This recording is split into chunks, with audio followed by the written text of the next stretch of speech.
¿Ya conoces las publicaciones del Centro Olof Palme?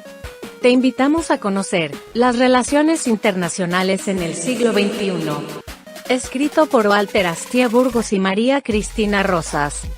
En 15 capítulos aprenderás sobre todo lo relacionado entre relaciones internacionales e historia, guerra y paz, geopolítica, teoría, derecho internacional, política exterior, diplomacia, negociaciones internacionales, tratados internacionales, organismos internacionales y muchos temas más. Adquiere ya las relaciones internacionales en el siglo XXI. Envíanos un mensaje a través de nuestras redes sociales para adquirir esta y otras obras del Centro Olof Palme México. Contáctanos hoy mismo.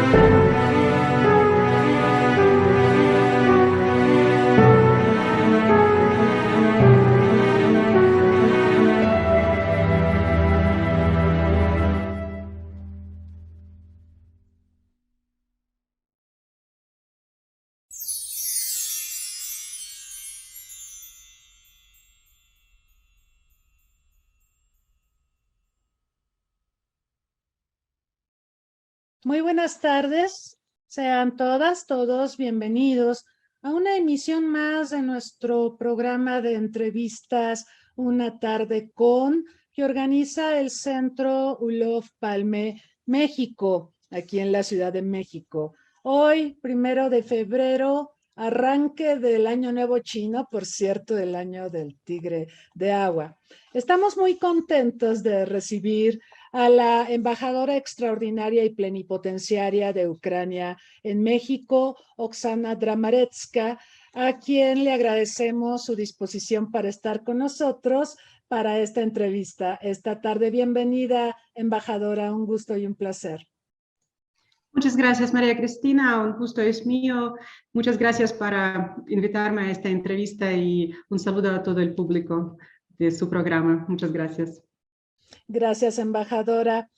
Quiero comentar a nuestro público aquí en Zoom y a quienes nos están siguiendo en Facebook Live que pueden formular preguntas para nuestra invitada. Nosotros, a lo largo de esta emisión, las pondremos a consideración de ella. Quiero comentar que esta entrevista la estamos enmarcando con motivo del 30º aniversario de relaciones diplomáticas entre México y Ucrania. El pasado 14 de enero se conmemoraron 30 años de esta relación. Es una relación joven, sin embargo, muy, muy importante para ambas naciones y, por supuesto, con varios nichos de oportunidad para profundizar los vínculos. En 1999, Ucrania abrió su embajada en la Ciudad de México y en 2005 México hizo lo propio en Kiev. Así que, bueno, tenemos muchos aspectos que abordar alrededor de esta relación y también respecto al lugar que ocupa Ucrania en las relaciones internacionales del siglo XXI. Antes de comenzar, quisiera mencionar algunos datos curriculares de nuestra invitada. Ella nació el 30 de septiembre de 1971 en la región de Kiev. Como formación, ella estudió en la Universidad Nacional Taras Shevchenko de Kiev. Tiene en su haber estudios eslavos, estudió en la Universidad Estatal de Finanzas y Comercio Internacional de Ucrania y también tiene estudios en Derecho Internacional. Ingresó al servicio diplomático de su país en 1995. Ha ocupado diversos cargos en el Ministerio de Asuntos Exteriores de Ucrania, la administración del presidente de Ucrania, las embajadas de Ucrania en la República Italiana, la República de Croacia, Bosnia y Herzegovina. De 2016 a 2020 fue cónsul general de Ucrania en Barcelona.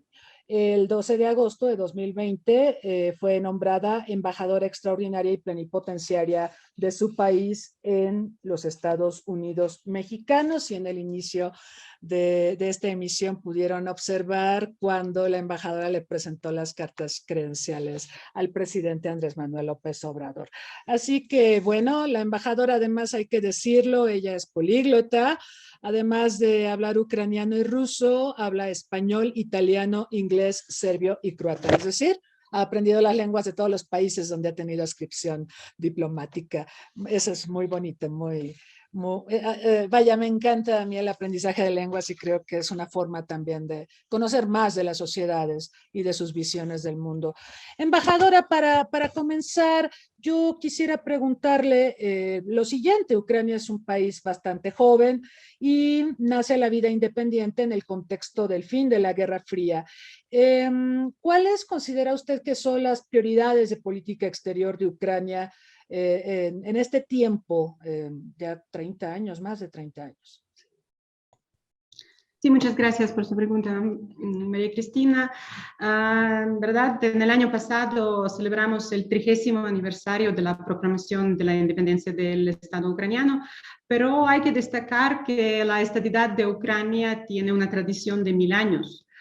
Rus de Kiev, el Principado de Galicia-Volín, el Gran Ducado de Lituania, el Estado cosaco, las formaciones estatales del siglo XX. En 1991 la situación política no nos permitió hablar de la restauración de la independencia que nuestro Estado viene creando desde hace siglos.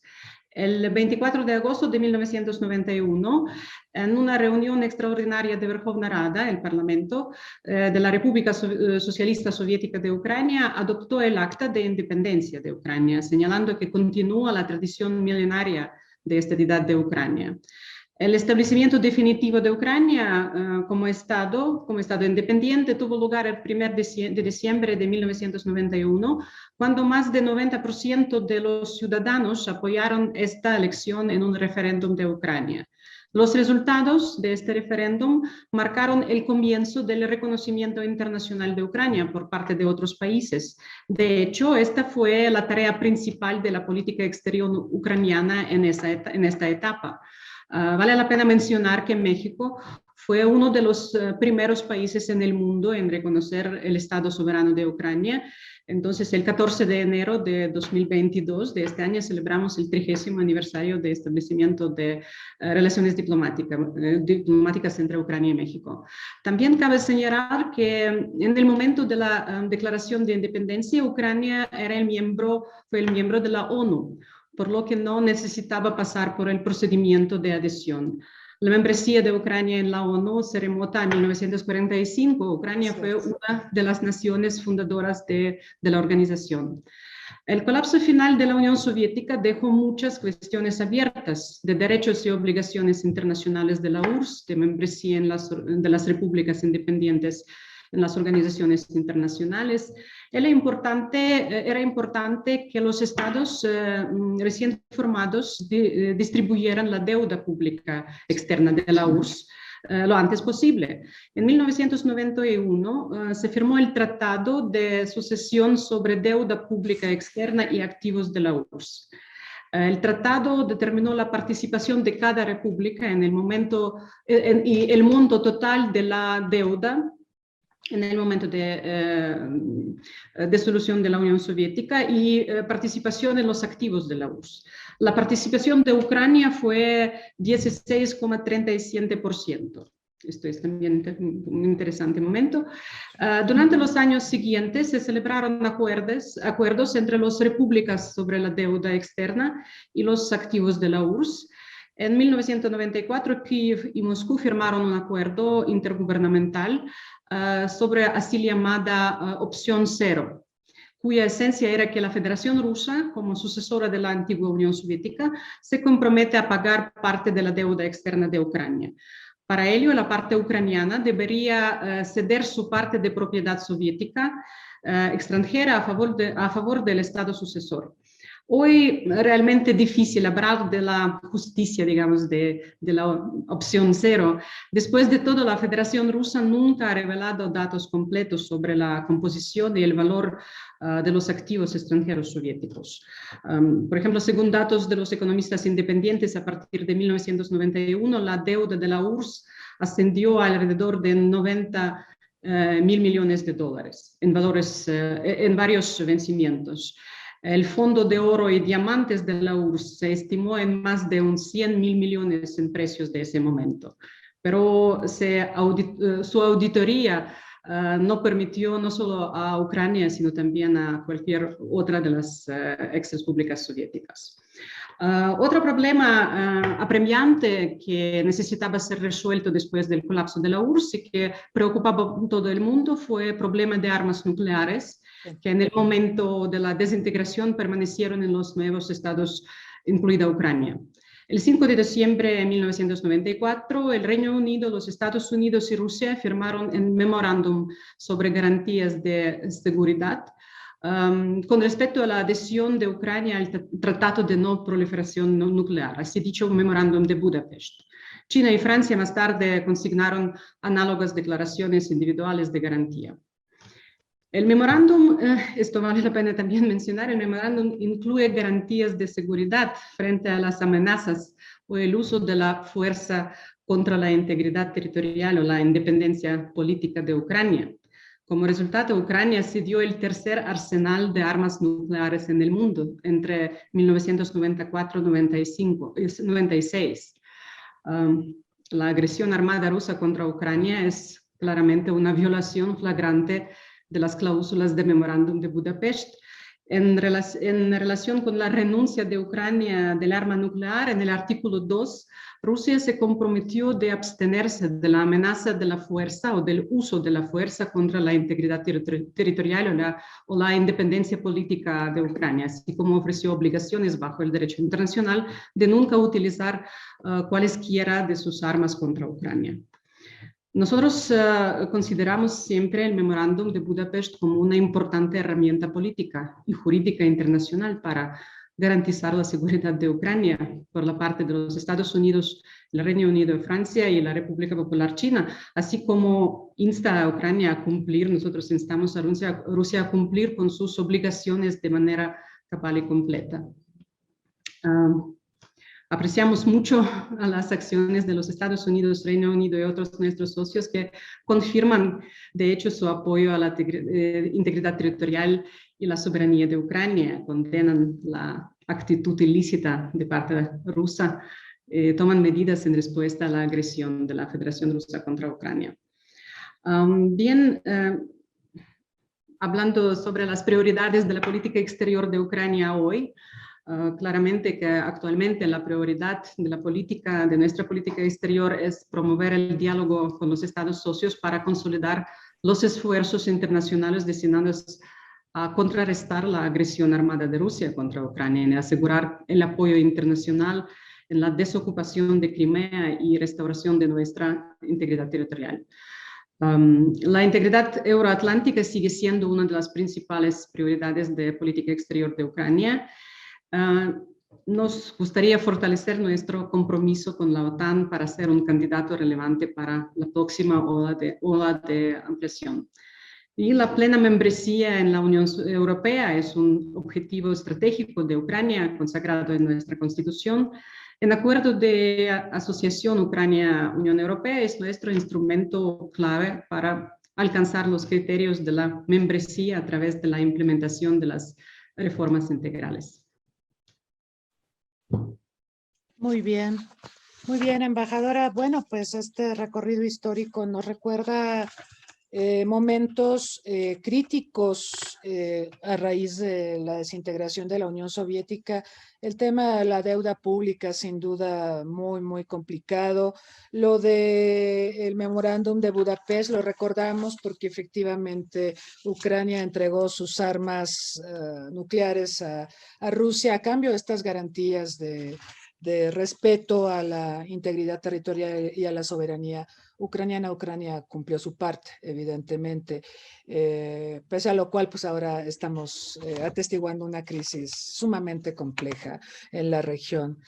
Y bueno, estas prioridades que tiene actualmente Ucrania respecto a la OTAN y respecto a la membresía en la Unión Europea se entienden en razón, obviamente, de la vecindad geográfica y también de la creciente interdependencia que existe en el mundo y ciertamente pues veremos cómo evolucionan ambos procesos, tanto una eventual adhesión a la Organización del Tratado del Atlántico Norte como también la incorporación a la Unión Europea. Una Unión Europea con problemas, con muchos problemas, el Brexit, creo que la salida de Merkel de Alemania pues también implica una reconfiguración del poder de la Unión Europea. Veremos cómo se va reconfigurando también. Embajadora, hay un tema que pues es fascinante, que tiene que ver justamente con la diáspora ucraniana. Bueno, nosotros sabemos que Ucrania tiene una población aproximadamente de unos 40 millones de habitantes, pero hay muchos ucranianos viviendo en el mundo por diversas razones. Hay ya varias generaciones de ucranianos, por ejemplo, en Canadá. Me gustaría preguntarle sobre esta diáspora y la importancia que tiene para Ucrania en sus relaciones con el mundo. Gracias por esta pregunta. ¿Verdad? Actualmente el número de personas de origen ucraniano que viven fuera de Ucrania se estima entre 12 y 20 millones. Según el artículo 12 de la Constitución de Ucrania, el Estado se preocupa por satisfacer las necesidades nacionales, culturales y lingüísticas de los ucranianos extranjeros. En la historia de la formación de nuestra diáspora se pueden rastrear 4 oleadas de migración masivas desde Ucrania. La primera ola de migración de Ucrania el último cuarto del siglo XIX y el comienzo de la Primera Guerra Mundial se debió principalmente a las razones socioeconómicas. El segundo éxodo masivo de población fuera de su país se produjo entre las 2 guerras mundiales y fue provocado por circunstancias socioeconómicas y políticas. La Segunda Guerra Mundial y sus secuelas provocaron una tercera ola de inmigración masiva de Ucrania, casi exclusivamente política, y la cuarta ola de migración se produjo a finales del siglo XX y tenía sobre todo carácter socioeconómico. Como resultado de las divisiones territoriales interestatales del siglo XX, parte del grupo étnico ucraniano se encontró fuera de Ucrania. Esta categoría de ucranianos extranjeros pertenece a las minorías nacionales autóctonas de varios países europeos, de Polonia, Eslovaquia, Bielorrusia, Rumanía, Moldavia, Federación Rusa. La mayoría de los ucranianos que viven en el extranjero viven en la Federación Rusa. Hace unos años los demógrafos rusos declararon públicamente que en el país vive entre 8 y 10 millones de ciudadanos rusos de origen ucraniano. Una de las más grandes comunidades ucranianas vive en Canadá, más de 1 millón de personas. Algunos demógrafos estadounidenses estiman que el número de ucranianos en los Estados Unidos es más de 1,5 millones de personas. Entre los países donde viven la más grande comunidades ucranianas son Brasil, Kazajstán, Moldavia, Argentina, Bielorrusia, Alemania, Uzbekistán. Al mismo tiempo, una gran cantidad de ciudadanos ucranianos, representantes de la migración laboral temporal ucraniana, se concentran ahora en España, Italia, Portugal, Grecia y otros países europeos. La diáspora ucraniana ha jugado un papel importantísimo en el proceso de reconocimiento del nuevo Estado ucraniano, especialmente en Estados Unidos, en Canadá, Brasil, Argentina. Hoy, como nunca antes, la voz de nuestra diáspora es importante en apoyo de la integridad territorial y soberanía de Ucrania. Las asociaciones ucranianas en el extranjero llevan a cabo un importante trabajo de cabildeo, informando a la comunidad internacional sobre eventos alrededor de Ucrania. En los primeros años de agresión rusa contra Ucrania, desde 2014, la diáspora ucraniana ha hecho mucho para apoyar el movimiento de voluntarios en Ucrania. Desde el punto de vista económico, las remesas de los migrantes son cada vez más importantes. Según el Banco Mundial Nacional de Ucrania, en enero-octubre del año pasado, Ucrania recibió casi 12.000 millones de dólares. Es en efecto crecimiento en más de 23% más que en el análogo periodo del año pasado. Pues nuestra diáspora es realmente enorme. Sí. Y bueno, acá en México nos fascina este tema porque nosotros también derivamos muchos beneficios en nuestra diáspora, que mayormente está en Estados Unidos, aunque hay mexicanos obviamente en muchas otras partes del mundo. Pero, por ejemplo, ahorita que mencionó lo de las remesas, pues son un apoyo fundamental, máxime en esta época de pandemia y de crisis económica. Y bueno, también el tema de qué tan organizados están los ucranianos en los países en que residen para influir en la política exterior de esos países a favor de Ucrania, ¿no? Muy, muy interesante. Yo tuve el gusto de conocer en Canadá a miembros de la comunidad ucraniana en Winnipeg, que ahí reside una parte importante de esta diáspora y bueno, me contaban historias, ¿no? De cómo emigraron a Canadá sus padres y abuelos y demás. Muy, muy interesante. Embajadora, estamos en esta época pandémica que nos ha obligado pues prácticamente a encerrarnos y en el mundo diplomático, en el mundo de las relaciones internacionales, todo lo que tiene que ver con diplomacia, parece que la diplomacia digital se ha fortalecido considerablemente. Ya veíamos a la diplomacia digital presente antes de la pandemia, pero ahora hemos visto por la necesidad del aislamiento, del confinamiento, hemos visto la necesidad de recurrir a ella y ya muchas negociaciones se llevan a cabo de manera digital, de manera virtual. Quiero preguntarle en este tema, ¿qué futuro le ve a la diplomacia virtual? Y si nos puede comentar un poco sobre la experiencia de Ucrania en materia de diplomacia digital. Bien, una buena pregunta, de verdad. De hecho, creo que el periodo de pandemia y los bloqueos trajeron algo positivo también. En particular, demostraron más oportunidades para la comunicación virtual. Esto es especialmente importante para la comunicación diplomática entre países distantes, como por ejemplo México y Ucrania. Por ejemplo, en mayo del año pasado llevamos a cabo exitosas consultas políticas entre México y Ucrania al nivel de ministerios de Asuntos Exteriores, de directores generales en formato de videoconferencia. Creo que hoy podemos hablar de negociaciones en el mismo formato, por ejemplo, entre expertos, en negociaciones de acuerdos bilaterales. No hay necesidad de mandar delegaciones para precisar algunos momentos de acuerdos bilaterales. Por supuesto, el contacto personal, la comunicación personal, es difícil reemplazarla con la comunicación virtual, pero creo que la diplomacia virtual es prometedora, es una nueva dirección en la comunicación diplomática. Sí, sí, aunque siempre están los temas súper sensibles, ¿no? Que no Sí, claro. necesariamente los podemos abordar de manera virtual. Por ejemplo, yo puedo estar negociando con usted y usted conmigo, pero no sabemos quién está con usted o quién está conmigo a la hora de negociar los temas más sensibles, ¿no? Entonces eso Sí, siempre también es complicado. cuestión de ataques cibernéticos y otras cosas, pero es muy prometedora esta Sí, vía de sí, yo creo comunicación. que el futuro pinta híbrido, ¿no, embajadora? O sea, vamos a hacer mucho de diplomacia digital. También es más barata. Nos Sí, podemos ahorrar claro, por todos eso estos digo viajes. que no, no es necesario enviar una delegación para Claro. negociar un acuerdo. Claro, exacto.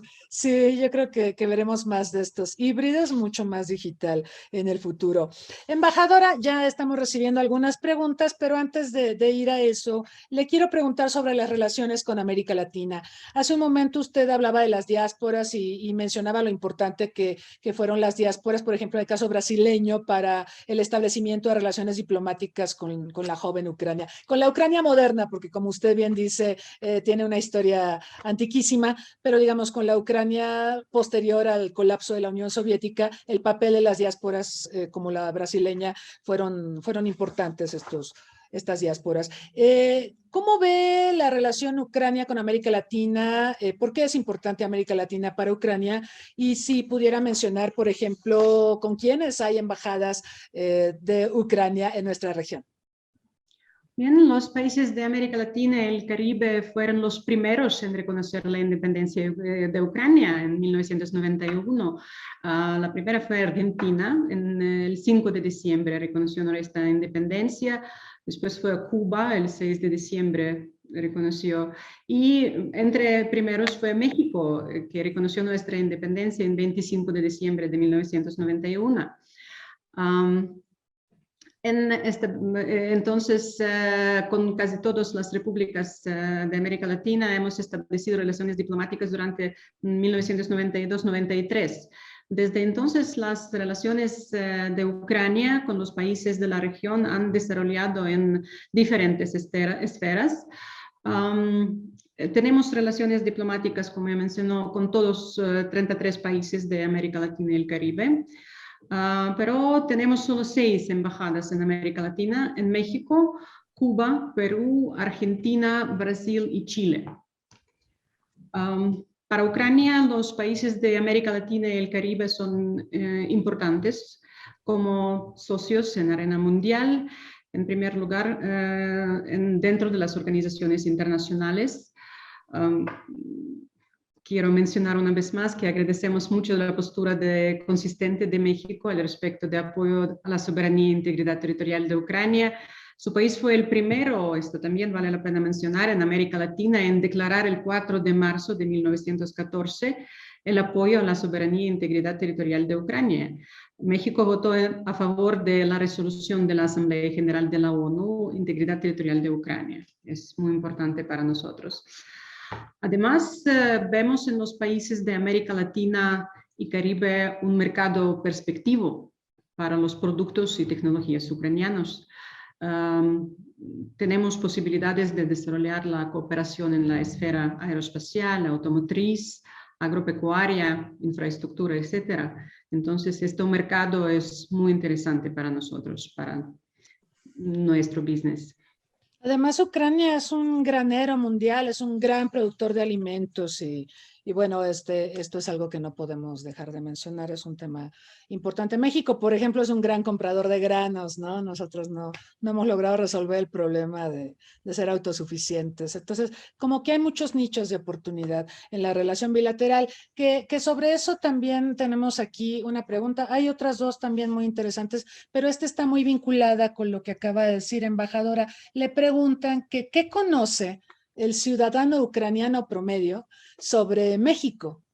¿Cómo ven a México allá? ¿Qué se sabe de México por parte de la población? Bien, puedo decir que en últimos años esta conciencia se amplió mucho.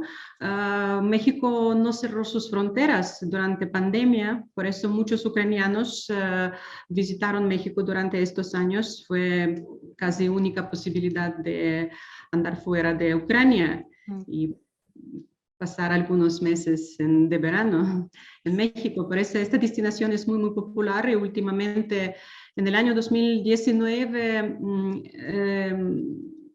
teníamos casi 20.000 personas que han visitado México. No tengo, por lástima, datos de últimos años, de los últimos años, pero esta destinación es muy, muy popular. Por eso ahora ucranianos saben mucho más sobre México. Es no solo un país de cactus y tequila, pero saben mucho de historia de México. Esto interesa mucho a ucranianos, la maravillosa historia de culturas precolombianas. Esto es un tema especial. Hay especiales excursiones para ucranianos para visitar lugares importantísimos arqueológicos de México. La cocina mexicana es bien conocida en Ucrania ahora. Por eso hay un grande interés de parte de ucranianos versus México. Qué bueno, nos da mucho gusto. Embajadora, le preguntan acá en Facebook, Luis Antonio Mendoza, le pregunta sobre Holodomor, estos crímenes de guerra perpetrados, bueno, de guerra y no, las hambrunas sobre todo perpetradas durante las épocas de Stalin, el proceso de colectivización de las tierras. Él nos recuerda, quien nos está haciendo la pregunta, que el Congreso de México reconoció al Holodomor como genocidio. ¿Nos podría comentar al respecto, embajadora? Sí, es verdad, es muy importante también en relación entre nuestros países que ambas cámaras del Congreso mexicano reconocieron Holodomor como genocidio del pueblo ucraniano. Esto fue verdaderamente un holocausto causado por el régimen de Stalin en contra de nuestros ciudadanos, en contra de ucranianos. Se estima que casi 10 millones de ucranianos murieron durante el Holodomor del año 1932-33. En efecto, este año celebraremos 80 años, el aniversario de este periodo de Holodomor, que es un trágico evento que se van a celebrar en Ucrania al muy alto nivel y esperamos que México también participa en estos eventos. De todos modos, quería mencionar una vez más que estamos muy agradecidos con el Congreso de México en reconocer no solo Holodomor como acto, digamos, no bueno contra el pueblo ucraniano, pero reconocerlo como no solo agresión, pero como un genocidio del pueblo ucraniano. Esto es firmado en las declaraciones de ambas cámaras del Congreso mexicano. Sí, así es. Sí, ya ve, embajadora, que hay mucha controversia sobre Holodomor y en general sobre el tema del genocidio, porque hay una definición Claro. en la Convención sobre Genocidio que no satisface a nadie. En realidad, oficialmente se reconocen muy pocos actos como genocidio, cuando en realidad muchos pensamos que son muchos más, entre ellos ¿no? Entonces, sí, es muy interesante la pregunta. Embajadora, siguiendo con la entrevista, bueno, nuestro país y Ucrania, como comenzamos diciendo en el arranque, están celebrando 30 años de relaciones diplomáticas y como hay muchas preguntas relacionadas con esto, pues quiero plantearle cómo han evolucionado los vínculos bilaterales, en qué hemos avanzado, cuáles son las áreas de oportunidad existentes, dónde podemos profundizar, en fin, ¿nos podría comentar un poco al respecto? Consideramos que Ucrania y México son buenos socios en el ámbito internacional que pueden contar con apoyo mutuo. Durante los últimos 30 años hemos construido una base sólida para cooperación bilateral. Consideramos a México nuestro socio prioritario en la región de América Latina. Mencionó una vez más que México fue el primer país latinoamericano a apoyar soberanía e integridad territorial de Ucrania en 2014. Mencionó también esto hecho de reconocimiento de Holodomor, fue en 2008. Otros países latinoamericanos no lo han hecho. Entonces, estas decisiones de México son muy importantes para nosotros y son muy apreciados para ucranianos. En los últimos años, México ha ocupado el segundo lugar en el hemisferio occidental, después de Estados Unidos, en términos de exportaciones ucranianas. Entonces, es nuestro socio muy importante económico. Claro, las cifras de intercambio comercial no están grandes y no es tan impresionantes, es más o menos 300 millones de dólares. Por eso vemos un gran potencial en desarrollo económico entre dos países. Estamos convencidos de que tenemos este desarrollo de desarrollar la cooperación bilateral sobre, en particular, en la esfera aeroespacial, en infraestructura, en IT, tecnología, en muchas otras cosas. Esto, en efecto, es una tarea principal de nuestra embajada, promocionar desarrollo económico entre dos países. Muy bien. Sí, embajadora, había una pregunta aquí de ¿qué es lo que le vende Ucrania a México y qué le vende México a Ucrania? Si tiene algunos comentarios al Ucrania respecto. vende a México los metales, es Mm, nuestro tradicional producto que vendemos fuera, también granos hemos mencionado. Algunos fertilizantes. Entonces no es muy diversificada nuestra lista de intercambio comercial. México, en primer lugar, vende autovehículos. okay. Volkswagen es primera posición que Volkswagen, ujú. de México a Ucrania. En efecto, vende a Unión Europea y desde Unión Sí. Europea se revende a Ucrania. Y segunda posición es productos alcohólicos, es tequila. Es también verdad, es segunda posición, pero también son algunas diferencias entre nuestros datos que tiene nuestra aduana y mexicana, porque México, como mencionó, vende todos estos sus productos a Unión Europea porque tiene régimen de zona libre de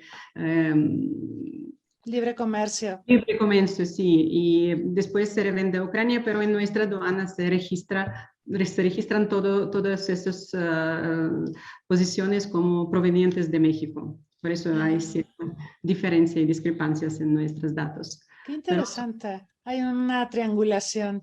Qué sí, interesante. por Muy eso interesante. nuestra tarea principal es desarrollar relaciones directas entre dos países y queremos proponer al gobierno mexicano también este acuerdo sobre libre comercio entre Ucrania y México, por no tener un tercer parte en nuestras negociaciones y nuestras relaciones comerciales. Sería formidable. Estuve revisando en la página del Ministerio de Asuntos Exteriores de Ucrania que hubo una reunión entre el presidente Zelensky y la embajadora mexicana con él y hablaron de la posibilidad de exentar de visas a ambos países. ¿Tiene alguna información al respecto, embajadora? Bien, es también tema importante. Hemos propuesto hace 2 años, si no me equivoco, hemos propuesto a parte mexicana un acuerdo sobre abolición de visas, pero siempre está considerada esta propuesta por parte mexicana. Entendemos el problema de migración ilegal en México y también sus relaciones con Estados Unidos sobre este tema y tiene que considerar la posición de socios en la región. Pero creemos que nuestros turistas ucranianos, ciudadanos de Ucrania en general, no presentan este peligro de migración ilegal y por eso vale la pena considerar este acuerdo y claramente que esto será un adicional, no sé, un adicional reforzamiento, digamos, en desarrollo de nuestras relaciones comerciales entre la gente común. Estamos convencidos de que México tiene que considerar este acuerdo. Claro, Esta sería política de sería acuerdo. muy importante. Yo recuerdo que con algunos países hemos tenido fricciones en el tema de visas con Canadá durante el gobierno de Stephen Harper cuando decidió que nos iba a pedir visas, antes no nos pedían, porque pues habíamos avanzado en la integración regional y el Tratado de Libre Comercio y todo esto, pero después impusieron visas y eso le hizo mucho daño a la relación bilateral. O también con Brasil habíamos tenido visas que le aplicaban los brasileños a nosotros, la impusieron ellos a nosotros, luego nosotros a ellos, pero cuando fue el Mundial de Fútbol, por una razón económica, como los mexicanos somos muy futboleros y solemos viajar a los países donde hay Copa del Mundo, entonces Brasil eliminó las visas, pero yo creo que eliminar No, las además visas... tenemos estos acuerdos con otros países cercanos a Ya. México, con Panamá, por ejemplo. Claro, claro. Es que es un gesto de confianza política. Yo lo veo como una manera de profundizar la relación. O sea, es una forma de decir, hay una relación de confianza entre los dos países y esto puede llevar a estrechar los vínculos en otras esferas. Ahorita mencionó lo de los turistas ucranianos, que por supuesto que a México le interesa como una forma también de recuperarnos de los estragos de la pandemia. Y si elimináramos el visado, ciertamente habría más incentivos para los turistas ucranianos, ¿no? Además, tenemos este régimen de visados con la Unión Europea, por ejemplo. Yo recuerdo también cuántas preocupaciones fueron de parte de la Unión Europea. Se van a tener más ucranianos ilegales en la Unión Europea, pero no sucedió nada. Entonces, solamente creció el número de turistas a estos países europeos, que es de interés mutuo. Claro, claro. Es muy interesante ese punto. Bueno, pues ojalá podamos en el futuro cercano resolver este problema y eliminar las visas entre los dos países. Le preguntan aquí en Zoom si pudiera compartir algunos detalles sobre cómo fue la cesión de armas nucleares a Rusia en cuanto a aspectos técnicos y materiales y lo que esto implica. O sea, prácticamente creo que la pregunta se inscribe en que Ucrania renunció a ser potencia nuclear, ¿no? Sí, exactamente. Entonces, sí, Sí. entonces, sí Todas puede las comentar. armas que hemos tenido en aquel momento hemos pasado a Federación Rusa. Entre 2 años, entre 1994 y 1996. Técnicamente es difícil de entrar en estos detalles, pero importante es que esto sucedió, que el documento fue firmado con algunas garantías y por lástima estas garantías ahora están cuestionadas por una parte del memorándum de Budapest. Claro. Muy bien. Relacionado con eso, embajadora, le preguntan si México y Ucrania tienen coincidencias en la agenda global. Bueno, por supuesto que las tienen. Y le preguntan sobre coincidencias que pudieran tener, por ejemplo, en materia de desarme. Sí, es cuestión muy importante e interesante. Ucrania, igual que México, digamos, si mencionamos todas las posiciones que afinan Ucrania y México, nosotros como México subrayamos la necesidad, por ejemplo, de los esfuerzos unidos de la comunidad internacional en la lucha contra la pandemia de coronavirus e importancia de la distribución equitativa de las vacunas entre todos los países. Es un tema importante para Ucrania, igual como para México. Por eso apoyamos la posición mexicana dentro de la ONU sobre este tema. Otro tema importante es de, como he mencionado, es de tráfico ilegal de armas. Por el momento, Ucrania enfrenta varios desafíos de seguridad, incluido tráfico ilegal de armas, causado en primer lugar por la ocupación temporal de una parte de nuestro territorio. Hoy en día Ucrania no controla más de 400 kilómetros de la frontera con la Federación Rusa. Y el tráfico ilegal de armas se realiza a través de esta parte de la frontera. No podemos controlarlo. Por lo tanto, somos muy consistentes en la preocupación de la parte mexicana por el problema de tráfico ilegal de armas. Nos interesa la experiencia en este sentido, nos interesa la experiencia de México con el combate contra los fenómenos negativos y sus propuestas de México en el Consejo de Seguridad de la ONU. Aquí veo también una posibilidad de cooperación muy fructífera entre Ucrania y México.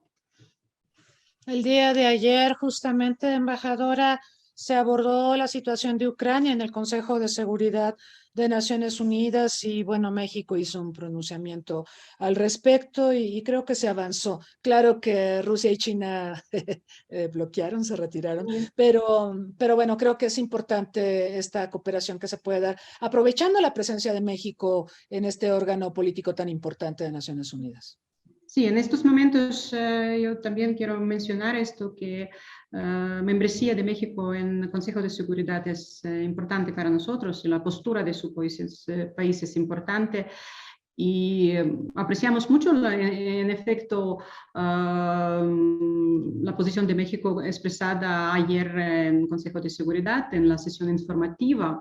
El representante de México se esbozó 3 principios básicos para México en esta situación, entre ellos la prohibición de la amenaza y el uso de la fuerza en las relaciones internacionales,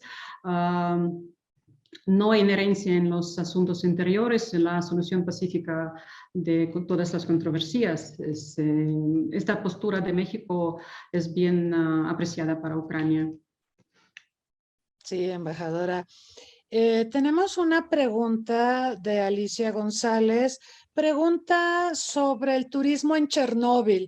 Dice que pues ella tiene información de que ahora esta zona se ha vuelto atractiva, Pripyat, por ejemplo, para el turismo, que si puede comentar al respecto, porque causa un poco de asombro acá este tema.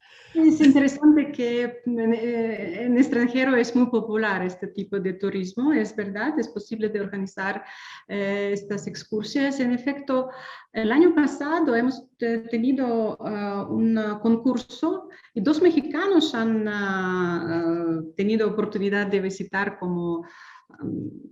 han jugado en este concurso y obtenido la posibilidad de visitar Chernóbil y ver todas estas cosas.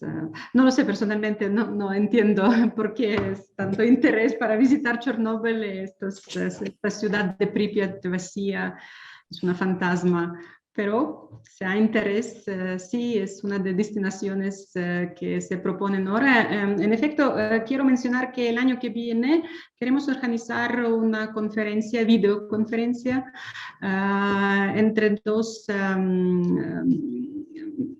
entre el Ministerio de Secretaría de Turismo de México y nuestra Agencia Estatal de Turismo, con participación de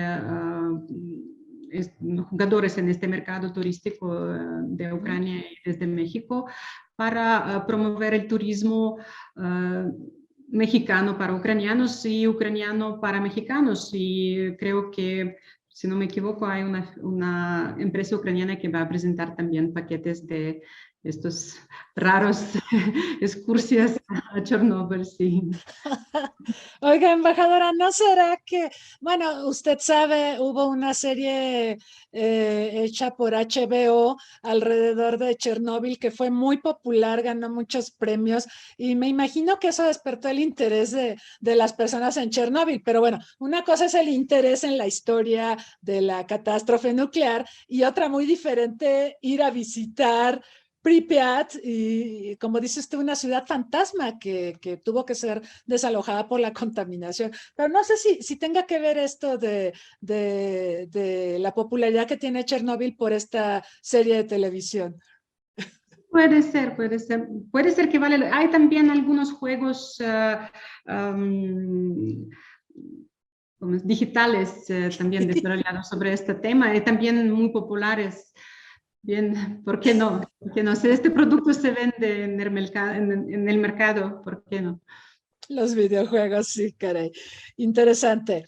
Embajadora, bueno, nos vamos acercando al final de la entrevista y por supuesto hay un tema aquí, sobre todo relevante para muchos de los que estamos participando de esta discusión, que es la cooperación cultural, la cooperación educativa, el intercambio entre universidades, el estudio de idiomas, en fin, ¿en qué punto nos encontramos en este tipo de cooperación académica, cultural, educativa, aprendizaje de lenguas, en fin?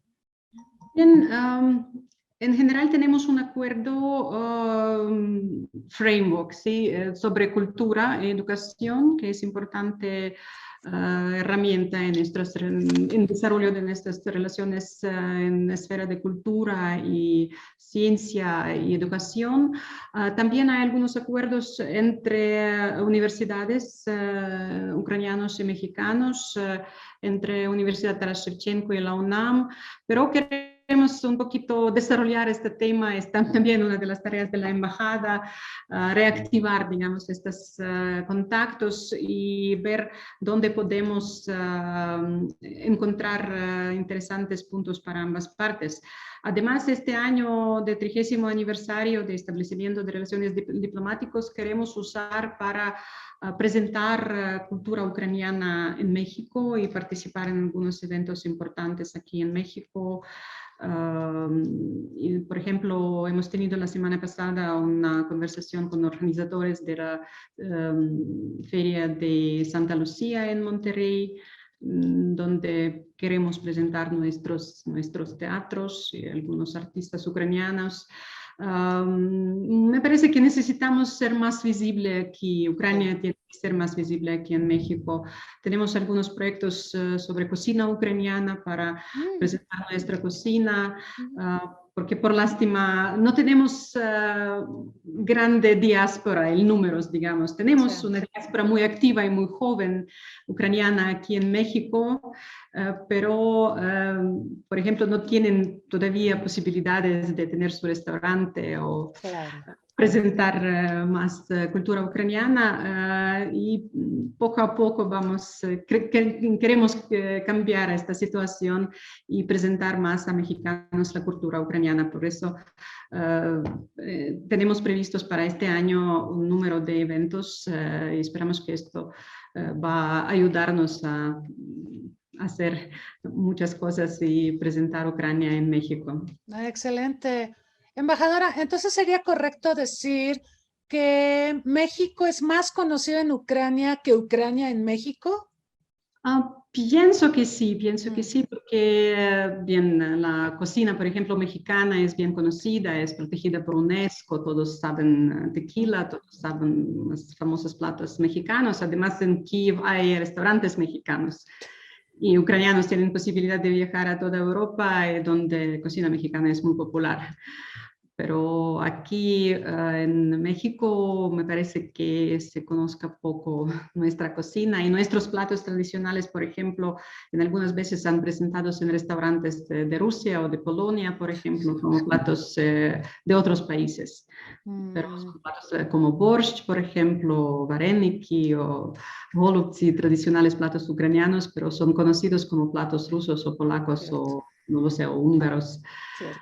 Esto hay que cambiar y hay que presentar más nuestra cultura y nuestras tradiciones. Sí, hay que visibilizarla más. Hay una pregunta, me parece que es una persona, Kate Sass, que es de la diáspora ucraniana aquí en México y le pregunta desde Facebook, ¿los ucranianos como diáspora podemos ayudar en divulgación de información respecto de nuestro país, en especial hoy en día que hay mucha información falsa y errónea respecto de la situación política? Entonces, le preguntan si esto es posible y cómo se podría hacer. Como yo entendí, Katia, sí se llama Sí. Sí, es representante de la diáspora, digamos, de la comunidad ucraniana aquí. Sí, claramente que apreciamos mucho la participación de ucranianos en todas las actividades de la embajada y especialmente en estos tiempos difíciles, para informar su entorno, sus amigos mexicanos sobre qué está pasando en Ucrania y en torno a Ucrania. Por eso sí, claramente que todos los contactos pueden contactar a nuestra embajada, enviar un mensaje vía internet o llamar a embajada, proponer algunas cosas. Vamos a considerar todas estas propuestas y bien, sí, apreciamos mucho este interés. Gracias.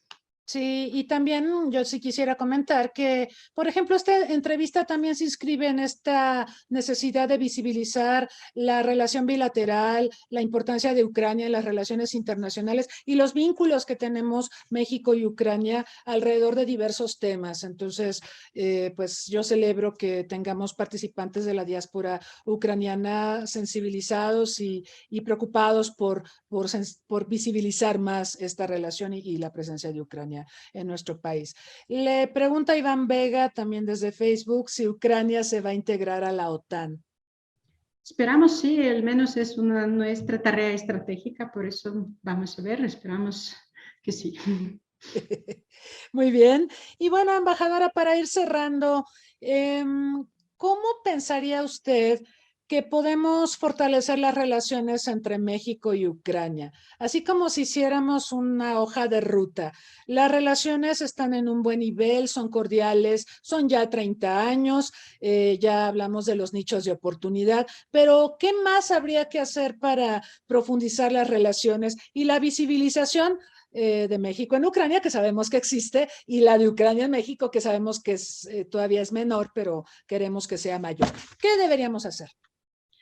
Bien, creo que podríamos lograr el fortalecimiento de nuestras relaciones bilaterales mediante activación del diálogo político al nivel más alto.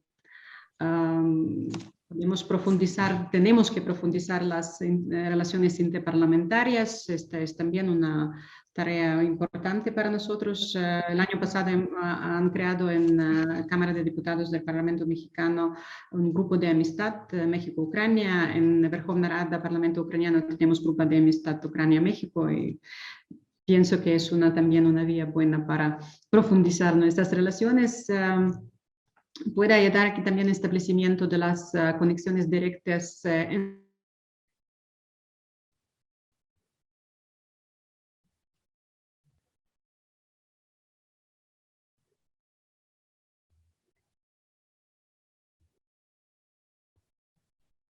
Queremos que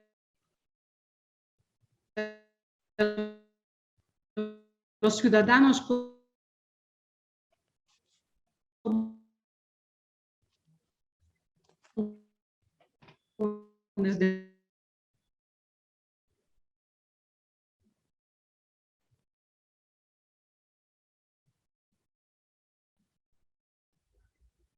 Creo que tenemos problemas de conexión. tenemos.